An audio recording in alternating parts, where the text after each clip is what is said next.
Hi friends, welcome back to my YouTube channel Plants, Pots and Bonsai. আমি প্রণব। আজ আমার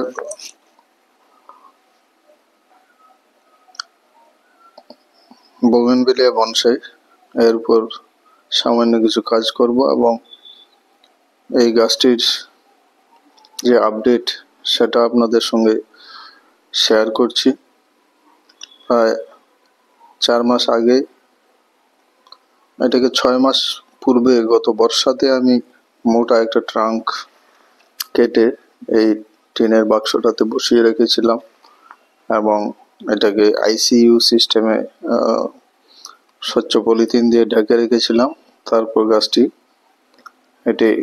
কাণ্ডটি বেঁচে যায়। তো গত 4 মাস আগে এর ভিডিও আমি আপনাদের সঙ্গে এই চ্যানেলে দিয়েছিলাম, যেখানে এই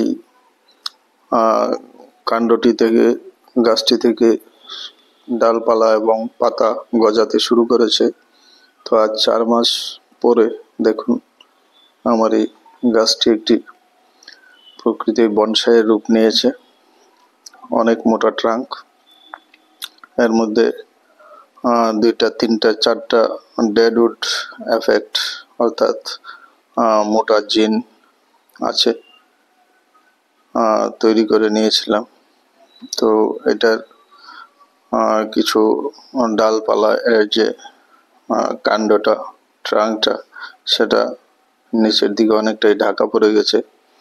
তাই আজ আমি একটু প্রুনিং করে দিচ্ছি। যদিও গাছের মধ্যে ফুল এসে গেছে, তো এই মুহূর্তে আমি বেশি কাটছাট করতে পারবো না।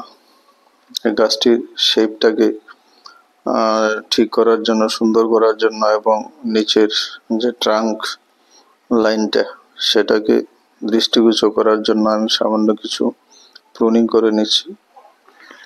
তো এটা দেখুন কি সুন্দর ফুল ফুটেছে। এটা এই টিনের বাক্সটিতেই রয়েছে।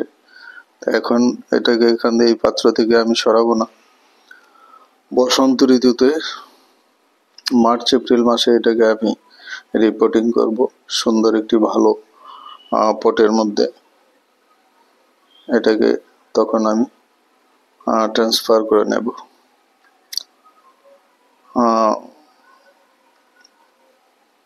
তো এটাকে আজ আমি সামান্য কিছু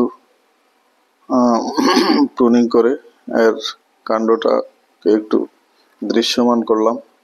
দেখুন 1টি 2টি 3টি বড় বড় জিন এতে রয়েছে, ডেডউড এফেক্ট।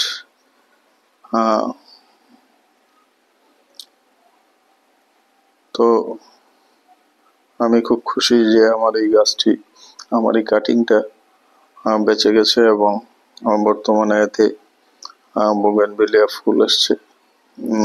আগামীবার হয়তো আরো বেশি করে ফুল আসবে। এবারও খারাপ আসেনি। তো এইভাবে 1 বছরের মধ্যে অতি সহজেই খুব মোটা ট্রাঙ্কের, দেখুন এই ট্রাঙ্কটাকে 2 হাতে ধরতে হয়, এর প্রায় এত মোটা। তো আমার এই বোগেনভিলিয়া বনসাইটি আপনাদের সঙ্গে শেয়ার করলাম এই ভিডিওর মাধ্যমে। তো এর উপরে আস্তে আস্তে কাজ করব। তো আশা করি আমার এই কাজটি সাফল্য হয়েছে। তো ভিডিওটি ভালো লাগলে লাইক, শেয়ার এবং কমেন্টস করে উৎসাহিত করবেন। নতুন বন্ধুরা চ্যানেলটিকে সাবস্ক্রাইব করে বেল আইকন টিপে দিলে সব ধরনের নোটিফিকেশন পেয়ে যাবেন। সবাই খুব খুব ভালো থাকবেন। আজ এখানেই শেষ করছি। নমস্কার।